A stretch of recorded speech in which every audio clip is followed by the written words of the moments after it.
Well, welcome back, everyone. This is Jim Stef-n-stein. And this is Stef-n-stein. We're still talking about the new proposed trails, dormouse they're calling, 2 new mountain bike only trails in Lithia Park. So let's talk about, Steph, the Pioneer Extension Road.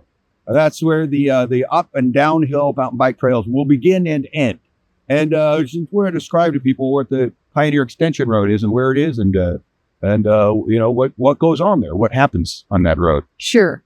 Pioneer Extension begins where the park office is, nearby where we're sitting, actually. Yep. And it ends up at Pioneer Street near the Oregon Shakespeare Castle. Right. And it's piped off with those 2 yellow pipe gates, and it's dirt, but, well, green dirt, white, smooth. It used to be a service road.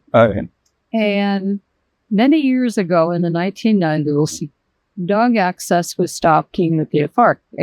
There used to be dogs in Lithia Park. And then this was the only place, if you wanted to enjoy Lithia Park as a dog, that you were able to do. Okay. So its history has been one of having folks that have pups, folks that are handicapped and need a level area to be able to walk on, folks that are older and have mobility problems. This is an area for them. At one time, they were going to make this a handicap route because there's handicap parking. Up at the top or down? Right here, by the beginning of the trail. Oh, yeah.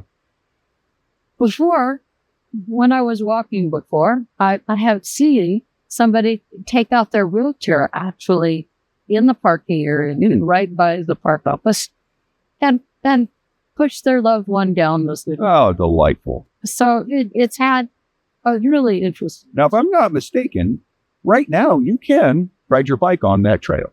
You can. It is legal to ride your bike. So it's a good alternate route as opposed to going into through the middle of the park where all the cars are coming out. You can kind of skip through there. You kind of take it easy, nice and slow into town, right? Well, you know, there are not very many bikers right now that use that because there's really not a lot of places for bikers to go. Once they get here, yeah. But there you do see occasional bikers on it. Right. It's history. So now what kind of, because I know that one of the proposals mentions that this is important. These 2 new trails are great for kids. Great for kids learning how to ride their bike. And, TBD on whether that's a little bit of an exaggeration or what's another word for that? Why? But my point being, if a little kid's going up and down there, how do you see a conflict with the existing traffic? The trail would come down and hit Pioneer Extension, and kids would have to make either a quick right-hand or left-hand turn. When that happens, they're going to walk into dog walkers. And people walking with canes, older people.